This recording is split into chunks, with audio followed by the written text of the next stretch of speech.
Good morning বন্ধুরা, তোমরা কেমন আছো? আশা করি তোমরা অনেক ভালো আছো। আমিও ভালো আছি।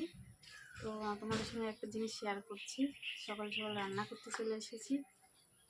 আর আজকে রান্না করব হচ্ছে নতুন সবজি, বাড়ির টাটকা সবজি। বলো তো কি? এই দেখো, একদম টাটকা সবজি, দেখেছো? এই যে কেটে নিয়ে এসেছি সবে সবে। এগুলো আমাদের ঘরের পিছনে হয়েছে।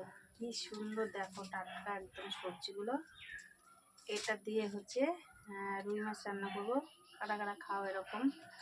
আমার বাড়ির লোকের তো এই পুঁইডাঁটা খাওয়ার জন্য আজ কতদিন ধরে আত্মাটা পড়ে আছে। প্রত্যেক দিন বলে পুঁইডাঁটাগুলো কাটবে। এগুলো কিন্তু একদম আগার থেকে কেটেছি, অনেক বড় বড় হয়েছে, কিন্তু আমি মাছ দিয়ে রান্না করবো বলে ছোটো ছোটো করে কেটে নিয়ে এসে একদম আগার থেকে। দেখো, এই দেখো একদম কাঁচা টাটকা। তো এটা আলু দিয়ে রান্না করবো।